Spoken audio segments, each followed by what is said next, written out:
And so we get one hell of a tutorial. We're going to spend some time here. I'm going to try to go quickly. I'm not going to read everything, but this is an entirely different game to anything that we have done in Final Fantasy up to this point. So, Blitzball. If you saw my video on Tecmo Cup Super Soccer game, not Super Game, just Tecmo Cup Soccer game, it is very similar to that, but it's actually upgraded from that. It's essentially underwater soccer or underwater football, if you're not American, and that's pretty much how we're going to start this. Let's start with moving. This is moving.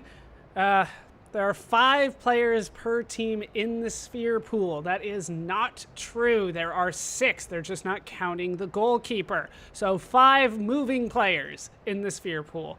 The overhead map shows all players' current positions and the direction they're facing. Here only one team is shown on the field. The Oryx, the best team. Tidus is carrying the ball now. You just hold it in your hand. He's got the circle around him. Now let's watch him move. There they go. Notice that my HP is being drained as I move forward. That's going to be a problem. It may seem confusing at first, but it's actually quite simple. Yeah, like I said, it's underwater soccer. Player movement is set to auto, so everybody moves around the pool automatically. Use the overhead map to check their positions. The triangular frame inside the red circle is the opposing team's goal. That's where we want to shoot it. Here it is. The goal is always on the left-hand side of the overhead map. So it's always on the left. Try to keep track of your position in relation to the goal. It's not difficult here. All right, you should probably do something, Tidus. Your HP's running out, and it's gone. All right, let's try moving the ball carrier manually. Press Y. All right, manual. Woo, there we go. Let's go toward the goal. I'm going to shoot it. Shoot it good. They won't let me do anything here. All other players stay on auto. Obviously, I can't move 5 people at once with a controller. It's harder to No, it's not for veteran blitzers. Everybody should do it on manual. Auto is bad. Don't do auto. It's not that hard to figure out. There. Also, like, I really should be dropping the ball at this point. So even though it's in, like, a 3D pool, it's essentially in a 2D plane on the 3D pool. The direction, right. So there's manual A and then manual B. But stick with auto movement. No. Yeah, when you're on offense, you can move your character with the ball, but when you're on defense, you're just kind of stuck sitting there. All right, so use the overhead map, change it with Y, and then players move automatically when on defense. All right, action commands. This is where all the strategy comes in, and this is a strategy game. I know it looks like an action game, but it's much more of a strategy game. So you must choose an action command in order to make them do anything. Boom. Stop it. So we can pass and we can shoot. So you have ample time to think about your next move. Right, this isn't an action game. When I pull up this menu, I have all the time in the world to choose whether I want to pass, shoot, or dribble. Let's pass. Are they going to let me do it? No, I have to dribble. So dribble just means you keep the ball. You keep on swimming with it. Pass means, yeah, pass and shoot. That's how you play the game. Those are important. That's pretty much all that we have to go over there. All right, let's go over passing. Let's take a look at passing. Press X, and we're going to pass. So the way that it works is that I have 10 passing points. Those will deplete as the ball is traveling through the air. I want to pass to Letty. Letty is my good guy. He's the midfielder. There we go. And he caught it because 10 points actually is a long way. Stats determine the pass. Yeah, he's also got 10 pass. That's why I passed to him. He's my best passer. He's probably even better than Tidus as we keep going. All right, pass the ball back to Tidus. So there, and pass to Tidus. All right, he's kind of far away. Let's see, like, keep an eye on that pass rating there on the top right. It should go down. Yeah, 9, 8, 7, 6, 5, 4. As long as it doesn't go down to 0, you'll be fine. If it goes all the way down to 0, Titus will not catch it. It'll bounce off his hand. Yeah, it becomes uncatchable. It's got too much spin or something on it. So, yeah, let's watch Titus throw a bad pass. We'll set his pass to 3. It's not normally that bad. All right, so let's pass to somebody. It doesn't matter. They're all the way across. Let's pass to Dado. He's right next to the goal. But he's not going to catch it, so it's going to bounce off his hand. Or his face. But Jasu got it way the hell over there. It's just loose. It can be claimed by anyone pretty much anywhere. It's a little annoying when that happens. So don't pass with people that can't pass. That's probably the best way to explain it. Let's go over shooting, the most important part of any sort of game like this, any sort of soccer game or anything. I'm going to just call it soccer because that's what I'm familiar with. But if you're not from America, just know that I mean football. All right, so as you shoot, it also depletes as it goes forward. If it goes down to 0, it will not make it in the goal. And I have to counter it against the goalkeeper. I wonder what position Keepa has.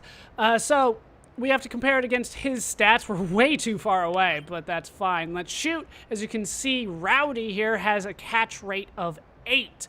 We don't care about his HP nearly as much, but that means that we're going to have to compare our stat against his stat. I do love that they let me look at the stats here.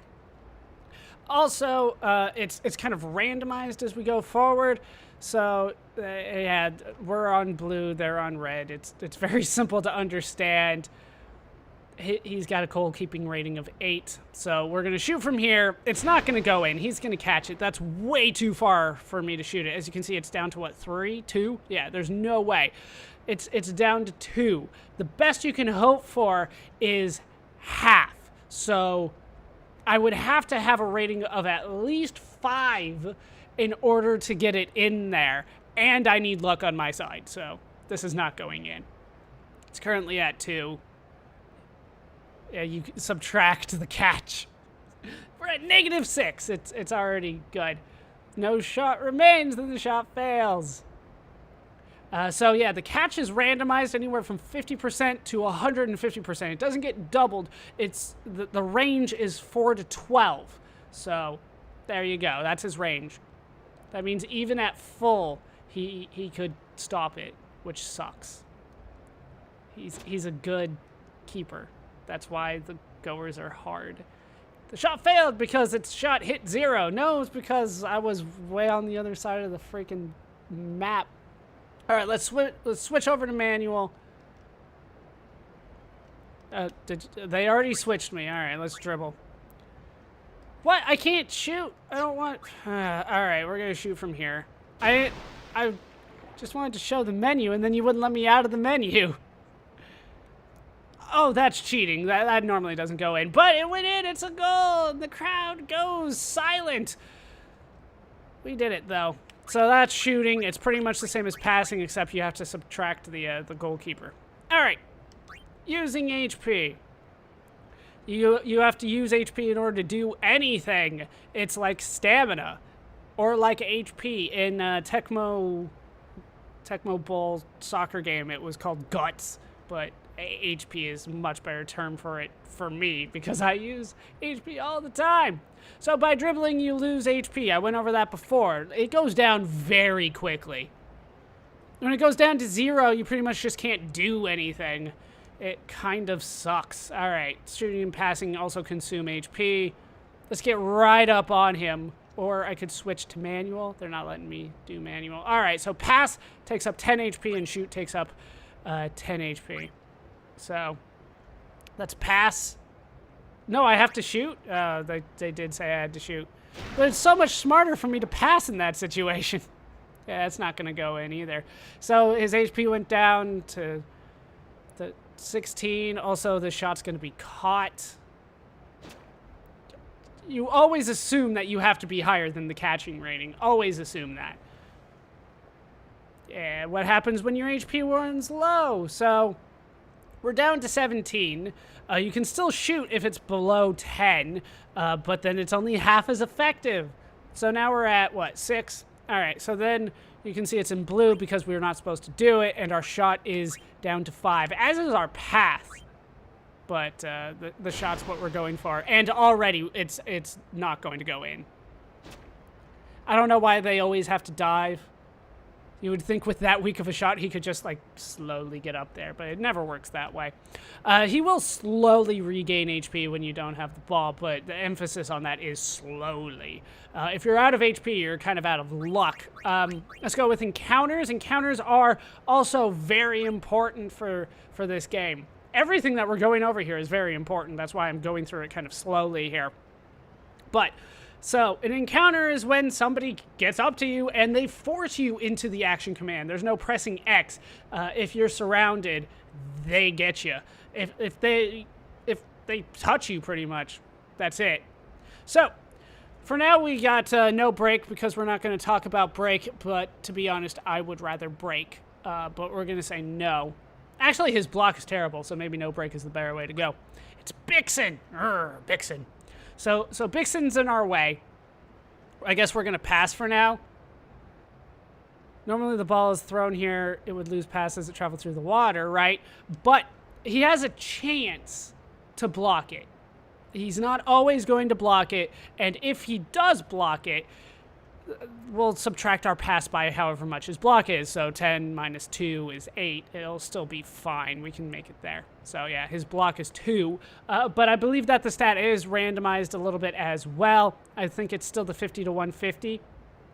So it's like 1 to 3, really, but it'll be fine no matter what. So yeah, an estimated result is 10 minus 2 is 8. As long as the pass is at least once, one will go through. Right, we've gone over pass before. All right, so he's going to block it. They're not going to go through all of this and then not let him block it. We're going to pass to Letty because he's my best passer. It doesn't matter if I turn around. He still gets in there and gets it. So he got his hand on it and it reduced it. So that's one kind of encounter. Let's see when the block stat is so much higher. Bixen's in there, and now he's got, like, his real stats. I think that's his real stats. That's why I always want to go through him. All right, so no break because they don't want us to do that yet. This time we're going to pass, and we're going to pass it to Letty again, but it's not going to make it there because he just catches it. If it goes down to 0, he just catches it. It's a turnover, which they don't track in the game, even though they should. All right, let's encounter multiple defenders. That's always fun, and they're going to make me do no break again.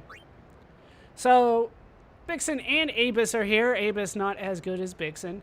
So it's 4 and 2. So if you subtract that, you can result in 4, right? So there you go. Pass it to Letty. So do they both get it? 1? Yeah, they both got it. They don't always get it, but since it's a tutorial, they're going to get it. So, didn't matter too much, but it does matter. All right, now let's try shooting. It's pretty much the same thing. No break because they said so, and then we're going to shoot. So now we have to subtract 10 minus 4 minus 2 minus 8. That's a negative number. That's, what is that? Negative 6, 4. That's negative 4. So, yeah, no, it's not going to work out. It works the same. They still get to block it. They don't always, but they're going... oh, no, it went over him. So, no block that time, but it doesn't matter. It's down to 0 even before he had a chance of catching it. So, there you go. Now let's talk about breakthroughs. Very important for this one here. All of this is very important, but I'm trying to go kind of quickly. All right, breakthroughs, very important. Of course, they're going to have 3 guys on us. I will not let that happen if I can avoid it. In most situations. There's one situation where I want to do that. All right, so my pass is up to 17. Hooray. Then we have all of that. That's too much, right? That's, what is that? That's negative 1 if I let them all block it. So we're going to do a breakthrough. So we're going to let them tackle us. And it's not like a soccer tackle. It's more like, I don't even know why they call it tackle. It's more like a kick. They usually just kick. We want to keep an eye on their attack stat, and that has to be compared with our endurance stat. We can't probably make it through Bixen, although, yeah, no, this is the way that would go. Normally, I would just go with Grov. So, break to Grov. He's going to attack us. And then we go through that before we get to decide our next move.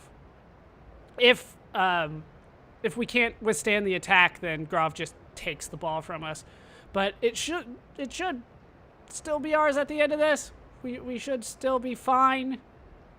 So yeah, if it's reduced to 0, then the tackler steals the ball. All right, so then we want to pass. So he goes through, and like I said, he just kicks us, which is totally legal in this game, apparently. And then we can pass it after that. So now it's 17 minus the 5 minus the 3, so it leaves us with 9, so we'll be fine. Pass it to Letty. Go, Letty! Can't pass to the goalkeeper, for the record. Goalkeeper is not as useful as it is in soccer. It's still pretty useful, but not as useful. So that's breakthrough. Very important. You can try to go through all of them if you wanted to, but usually I just try to stick with whatever. By the way, they don't talk about this, I don't know why, but like the pass rating, the shooting rating, and the endurance rating, and the tackle and the block, those all reset. It's not like you lose it permanently. They always reset every time you go into an encounter. So if you have an endurance of 11, it's not like you getting tackled once for like 4 damage. It puts you down to 7 permanently. No, that is just for that encounter. So we can learn techniques from their opponents. That's one of the bad things about this, is that like people are going to learn my eject shot, but it's still super useful to have that this early. So there is tech copy. So you have to mark an opponent. Say, I'm marking you throughout this match because you have a technique that I like, right? That's how that works. That's what marking is. We'll set that before we get inside the match. So break to Dixon, or Bixen. Dixon's like a real name, so I keep on wanting to say that, but his name is Bixen. Tech copy appears at the top of the screen when a player uses a technique during a game. You have to press A or X at the right time in order to learn it. So we're going to shoot. Why not? Oh, select dribble for now. You didn't tell me. All right. Venom tackle, tech copy, and I learned it. And he did not actually get that to work. So a technique, I don't know why they're not talking about techniques first. You can select a technique and it'll increase your stat, but it consumes more HP. So he used more HP to do Venom Tackle, and it increased how much damage he was also going to do, and also had a chance to poison me, for the record, but I didn't get poisoned there. So now, if this was real, Titus would have the ability to use Venom Tackle because he learned it. Yeah, if you're too low of a level, then it just doesn't work. And you can equip it at halftime or at the start of the next match. Yeah, I forget that you can do it at halftime. I'll be spending so much time doing Blitzball off screen. But I do want to go over this. Yeah, I'm surprised that tech copy is here and techniques are down here. They should go over techniques first. Like, you can copy techniques without explaining what techniques are. All right, let's go to stats. There's HP, spent when carrying the ball, spent when shooting and passing, recovers slowly, and if it's too low, then your stuff is halved. Endurance, that's your ability to withstand tackles. It's opposed to attack. And we have pass. We've gone over that. We have shooting. We have attack, block, and catching. That's your goalie. Just for your goalie. All right, status ailments. There's a few of these. There's poison, which is Venom Tackle, obviously. Poison accelerates the loss of HP while the player has the ball. Poison players do not recover HP even when rid of the ball. In time, poison runs its course. And there's no, like, item using in this game, so that's it. If you get poisoned, you're poisoned until halftime or the end of the game, depending on which half you're in. So poison also disables techniques. Shooting techs are lost first, followed by tackling techs and passing techs if the poison effects are stacked with Pile Venom. Well, that's not going to happen for a while. Then we have sleep. Player becomes unable to act when put to sleep. Player will wake after a while or when he is hit by the ball. Just hit him with the ball. Wake up over there. Then there's Wither. Wither reduces a single stat by half. The effect wears off over time. So honestly, Poison is usually the way that I want to go, although Wither is also quite nice. Sleep is temporary, so it's probably my least favorite of the bunch. But it kind of depends on who you're up against. But Poison's usually my go-to, followed by Wither, followed by Sleep. There are exceptions, though. Then we have Techniques. Techniques, you can learn Blitzball techniques by tech copying them from opposing players or by using the prizes given to the top teams of each season or tournament. Yeah, it's like this whole mini game that, honestly, when I was a kid, would have sold for 60 bucks for like a Super Nintendo or Genesis. Like, the game's that high, well, I would say level of quality, but also that much in depth. There is a lot of time that I will be spending in Blitzball. And I'm not going to do most of it on screen, but I will show you guys like finals and stuff like that anytime I get a new player or something like that. Not that, oh, we'll stick with the orcs the whole time, maybe. Initially, each player can only learn certain techniques, but by learning certain key techniques, a player can increase the number of techniques available to him. The required key techniques vary by player. Each time a player learns a key technique, he gains access to a broader range of techniques. So yeah, those key techniques are super useful for your character. You have to try to figure out what that is for each guy, though. Game modes. So 10 games are played during the league season, with the winner determined by total points. 3 points awarded for a win, 1 point for a tie. I believe that is how most soccer leagues go. Although, since I'm here in America, I really should not speak on that too much. I don't follow too many, but from what I understand, what I am usually told, that's how it goes. 3 points for a win, 1 point for a tie. You can press Y to forfeit a game, but only when your team is losing. You can't forfeit a game if you're winning, apparently. You can't be like, I scored a goal. All right, you can win from here on out. Tournaments span 2 to 3 matches. There are no draws, so a match ending with tied scores goes into overtime. I believe it's sudden death overtime as well. You can forfeit a game that way as well. And then exhibition for practice. You don't get any experience points, but you can get techniques, so it is actually pretty useful. I don't know how much time I'm going to be spending doing exhibition games, but they have their use, right? So that is it for the Blitzball tutorial.